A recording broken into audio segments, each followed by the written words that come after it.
Ahí va.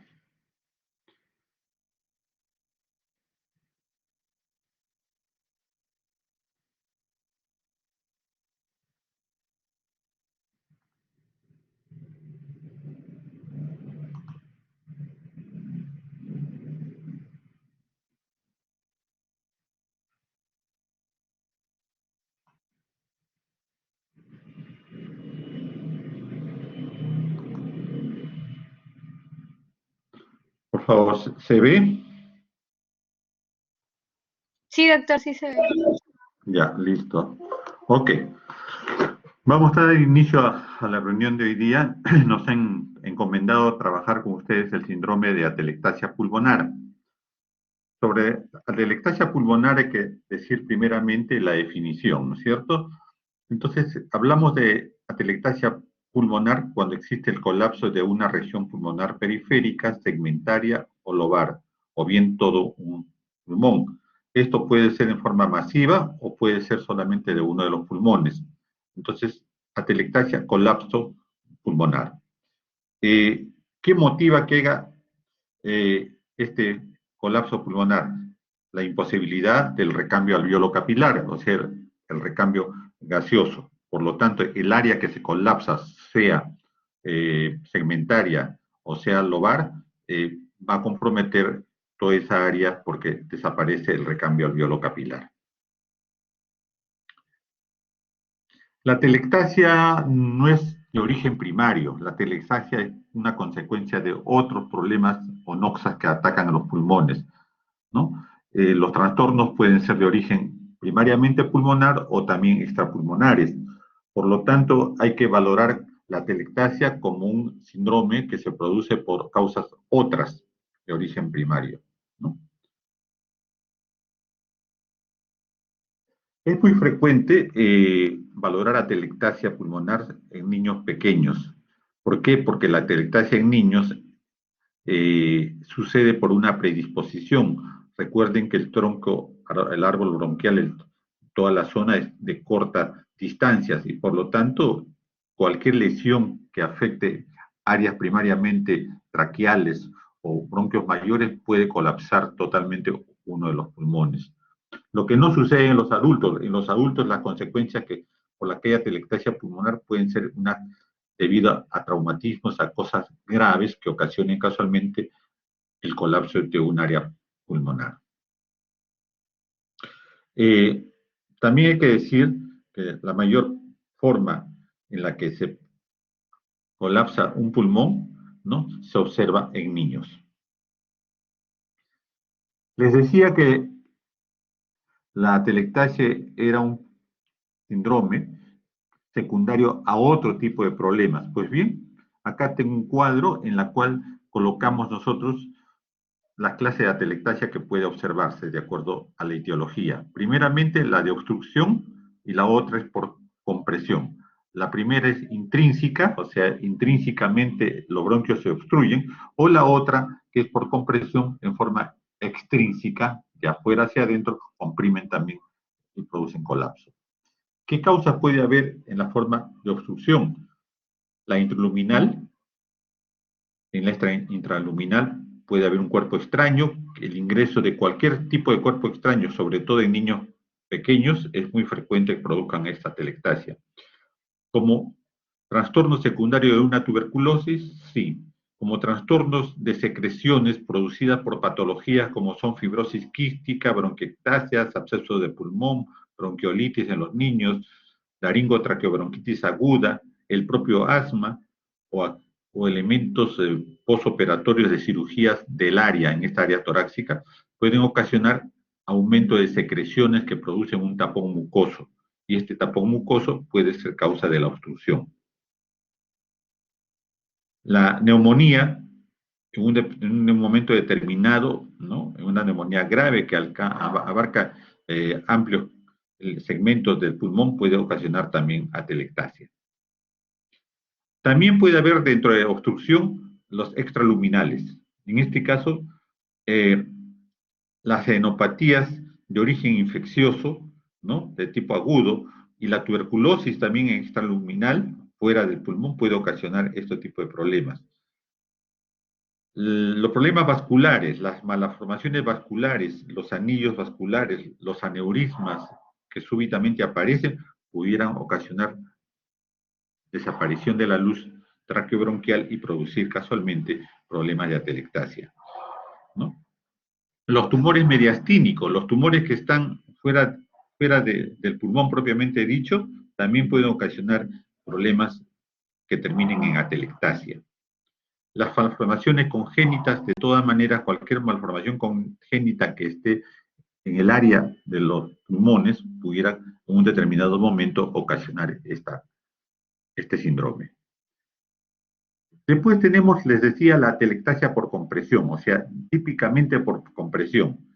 El síndrome de neumotórax primariamente puede ocasionar en forma secundaria atelectasia en las áreas vecinas. El derrame pleural, ¿no? La efusión pleural, también puede ocasionar en áreas vecinas atelectasia o terminar produciendo atelectasia en el área de compresión. Los tumores intratorácicos, lógicamente que sí. El neumatocele en tensión, esos neumatoceles amplios que ocasionan grandes manifestaciones clínicas pueden terminar en atelectasia. Las adenopatías asociadas a problemas respiratorios, anatómicamente hablando, pueden ocasionar atelectasia. Las malformaciones congénitas también, en estas de atelectasia por compresión, también pueden ocasionar la misma. Después hay enfermedades específicas, la atelectasia adhesiva, ¿no? Que se produce a partir de unos síndromes de tipo respiratorio tipo 1 o 2, también puede ocasionar la misma. Después, como secuelas, las secuelas extrapulmonares por compresión pueden ocasionar contracción y cicatrizaciones que terminan bloqueando de afuera hacia adentro, ¿no? La luz bronquial y pueden producir atelectasia. De estos, los más frecuentes son los diagnósticos de tuberculosis, fibrosis pulmonar, bronquiolitis obliterante, displasia broncopulmonar, alteraciones neuromusculares. Entonces, tienen este cuadro que es bueno recordarlo. ¿Por qué? Porque ante una atelectasia pulmonar, que es fácil el diagnóstico, ahora lo vamos a ver, buscar las causas primarias de la misma para darle solución permanente. La atelectasia se puede clasificar de acuerdo a su inicio o por su extensión. De acuerdo a la forma de inicio, hay atelectasias agudas y hay atelectasias crónicas, ¿no? En las agudas, los síntomas son muy evidentes, los signos son muy evidentes. Es ruidoso, es con estridor laringio, un dolor intenso, disnea y cianosis. Las crónicas, que se van instalando paulatinamente y que hacen que la persona que la tiene vaya acostumbrándose al campo alveolo capilar disminuido o ausente de forma progresiva, pocos síntomas lo acompañan. Entonces, por su inicio pueden ser agudas o crónicas. Por su extensión, tenemos las que afectan a un pulmón, las totales. Las que afectan a un lóbulo nada más, mayormente los superiores, la atelectasia lobular. Y las que son más frecuentes, las atelectasias por tapones mucosos que afectan segmentos pulmonares que muchas veces son muy agudos, pero que cuando observamos radiológicamente solamente son segmentarias y de evolución favorable. La atelectasia, el diagnóstico definitivo se da en imágenes. Es suficiente una radiografía simple de pulmón para poder buscar imágenes que puedan casualmente darnos imágenes de colapso pulmonar, como la que le presento. Estas imágenes son de niños pequeños en las que se observa justamente el colapso pulmonar, ¿no? Izquierdo, total izquierdo, ¿no? Tienen otra, esta es una atelectasia del lóbulo medio, ¿no? En este caso derecho, ¿no? Atelectasia lóbulo medio. siempre viendo placa de pulmones de niños, porque ya les he dicho, los niños son los que más están expuestos a ello, ¿no? Lóbulo inferior derecho también tiene la misma. Lóbulo medio derecho, que está asociada conjuntamente vecino a una condensación. Cuando la agresión es banal, cuando la agresión es segmentaria y sospechamos que es atelectasia, en este caso nos sirve y nos ayuda mucho mejor la tomografía, porque ella, como quiera que son por campos y cortes, puede exactamente ubicarnos a qué nivel está el problema atelectásico.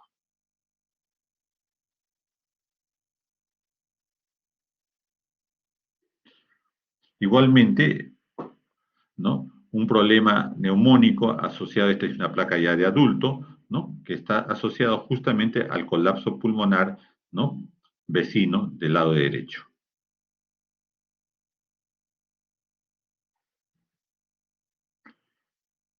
La clínica. ¿Qué elementos de juicio sintomático nos puede orientar a pensar en atelectasia? ¿No? Primeramente, una historia clínica detallada es muy importante para poder valorar la misma, ¿no? La atelectasia, sus síntomas dependen de dos factores. Primeramente, la enfermedad de base que la ha ocasionado y segundo, la magnitud de la obstrucción que ha producido, ¿no? Muchas veces hay algo no muy relevante en síntomas y la magnitud de la obstrucción es grande y viceversa. Tenemos extensiones cortas, segmentarias, que pueden ocasionar una clínica muy rica en signos y síntomas. Entonces, es importante justamente por ello una historia clínica detallada. Lo que no falta en las atelectasias es la tos, la disnea, sensación de falta de aire, el estiror laringio, el dolor torácico, hay irritación pleural, la cianosis en forma secundaria, acumulamiento de la hemoglobina reducida, la hemoptisis porque hay una rotura bronquial asociada a la atelectasia, nos puede orientar justamente a este hecho. Lógicamente que si a estos síntomas se agrega la fiebre nos dice que hay una sobreinfección secundaria. También se ha visto que existe el desplazamiento mediastínico y los ruidos cardíacos hacia el lado, ¿no? Al mismo lado de la lesión, ¿no? Sobre todo en atelectasias masivas.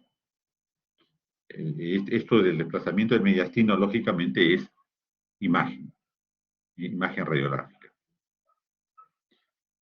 El diagnóstico se basa en la clínica primeramente, ¿no? En la exploración física del paciente y finalmente radiológico. En el examen físico, en la exploración clínica, ¿no? Lo más probable es que encontremos nosotros una disminución del murmullo vesicular en el área periférica al colapso atelectásico, ¿no? Una desaparición del murmullo vesicular en la área afectada, un aumento de la transmisión aérea en forma asimétrica, crepitantes y sibilantes en el área colapsada.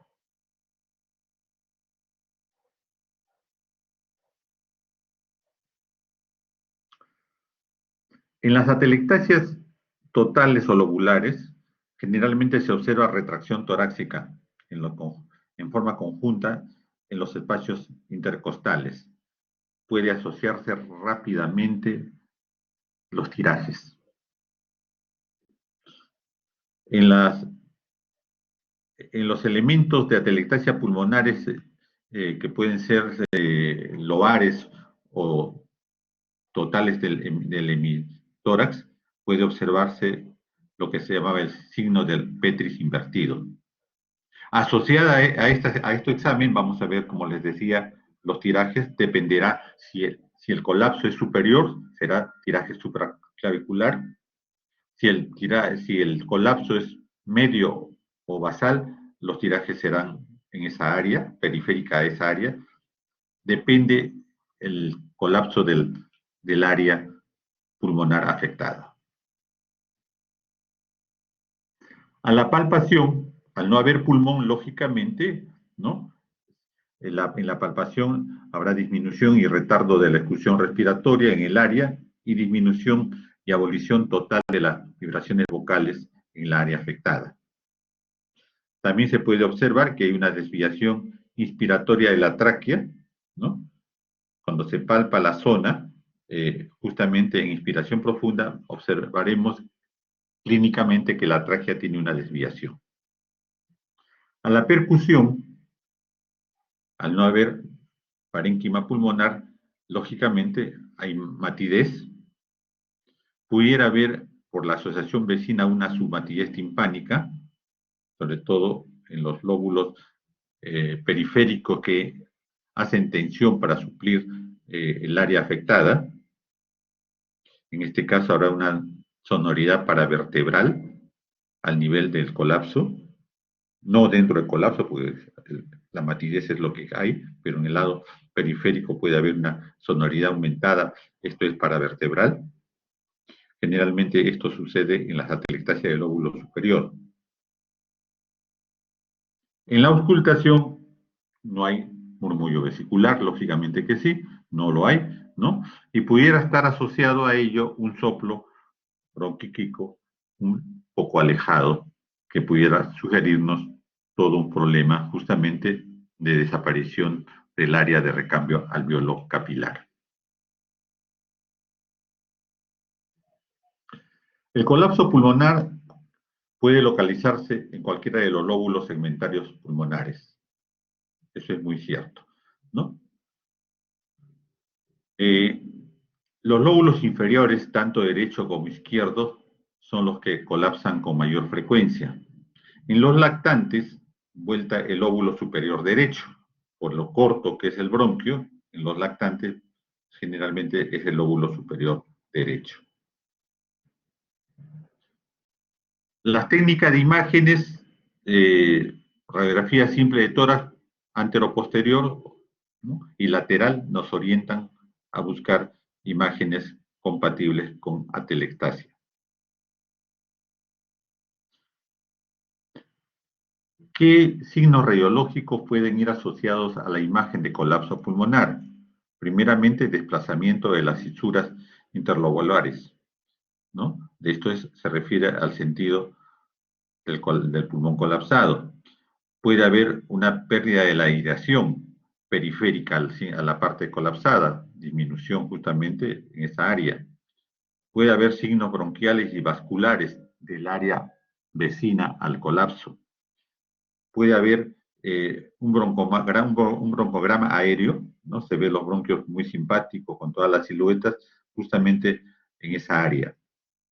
Todo por esfuerzo mayor del área periférica para compensar la falta del recambio alveolo capilar del área colapsada. En los signos radiológicos indirectos, desplazamiento iliar, elevación diafragmática, desplazamiento mediastínico y estrechez de los espacios intercostales en el limitador afectado. Asociado a estos signos anómalos patológicos pulmonares, en el lado contralateral puede haber un enfisema compensador, ¿no? El pulmón normal adyacente a la zona colapsada puede observarse como un enfisema aireado compensador.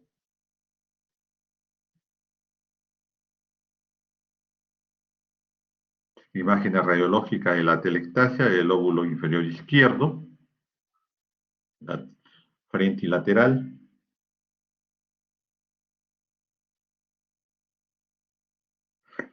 Hay algo interesante en relación a los cuerpos extraños. Cuando sospechamos que la atelectasia ha sido producida por un cuerpo extraño, el antecedente sobre todo en niños o en personas adultas mayores que tienen el reflejo nauseoso disminuido, debe ocultarse, debe lógicamente ocultar al paciente, ¿no? en inspiración y expiración, observando el hecho de que la inspiración puede ser normal y la expiración puede ser prolongada, retardada. La tomografía ayuda sobre todo para encontrar niveles a la altura en la que está el cuerpo extraño para poder ingresar con un elemento endoscópico bronquial.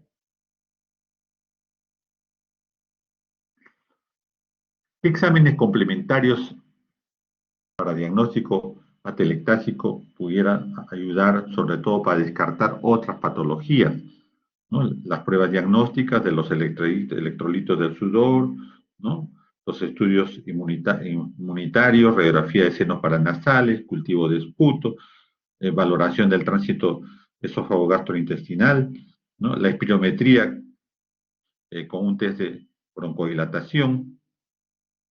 Las pruebas sencillamente nos pueden ayudar a hacer diagnóstico diferencial como causa de la atelectasia.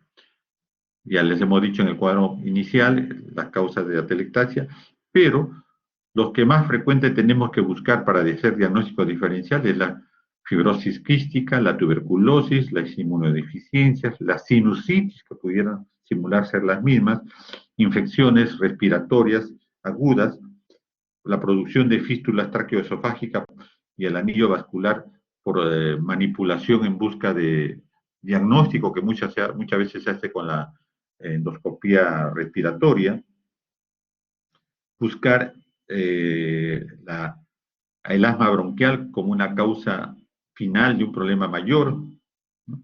Todo esto siempre teniendo en cuenta para poder hacer el diagnóstico de la causa primaria de la atelectasia. Cuando usamos la broncoscopía, la endoscopía pulmonar, ¿no? Esta es una técnica de diagnóstico importante que permite explorar por vía aérea y obtener muestras de cultivo, citología y biopsia. Y esta broncoscopía que nos permite hacer un diagnóstico y extraer muestras, también nos permite muchas veces dar tratamiento cuando el problema es una aspiración de cuerpo extraño. En este caso, entonces, la broncoscopía, además de ser diagnóstica, es tratamiento, sobre todo, como les he contado, en los niños pequeños, en la que podemos extraer el cuerpo extraño. ¿Qué cuerpo extraño en los niños pequeños? Una alverjita, un frejol, una bolita, un chicle, elementos que los niños pequeños justamente eh, ingresan a la cavidad oral y de ahí se produce la atelectasia por cuerpo extraño. El diagnóstico diferencial al examen físico justamente es valorar los síndromes de consolidación o condensación. Hacer diagnóstico diferencial con problemas neumónicos, hacer diagnóstico diferencial con neumotórax, que no es que son magnificados porque se puede hacer diagnóstico fácilmente, ¿no? Sobre todo con los de consolidación neumónica, porque pudieran a la radiografía, a la radiopacidad radiológica pudiera confundirnos cuando la historia clínica, la anamnesis y el examen físico no han sido concienzudamente manejados. Entonces, la broncoscopía es un elemento auxiliar muy importante. El tratamiento dependerá del diagnóstico. El objetivo principal es dar soporte mientras el pulmón colapsado está, ¿no? Y por lo tanto hay que valorar tratamientos específicos y tratamientos sintomáticos. Pudiéramos llegar en un momento dado del tratamiento médico más farmacológico hasta un tratamiento de rescate de tipo quirúrgico. En los niños, como ya he venido diciéndolo durante toda la exposición, ¿no? La mayoría de los niños con atelectasia secundarias a procesos agudos inflamatorios infecciosos, ojo, presentan justamente una resolución completa de la atelectasia después de un tratamiento específico. Generalmente recuperan, se restablece la expansión torácica, la expansión pulmonar en un periodo de 2 a 3 meses, ¿no? Sobre todo cuando se hace tratamiento conservador. Otros pacientes en los que la atelectasia ha quedado persistente, en esas atelectasias crónicas, ¿no? Hay que entender que las áreas mismas se fibrosan y pueden crear problemas de repercusión clínica y funcionales también permanentes. Entonces, el diagnóstico de atelectasia, la causa de la atelectasia es muy importante justamente para poder definir pronóstico. Ok, es lo que les quería conversar hoy día sobre atelectasia, un síndrome que se ve sobre todo en niños, pero que en el adulto con lesiones primarias de origen respiratorio pudieran tener también presencia de las mismas. ¿Algún comentario, por favor?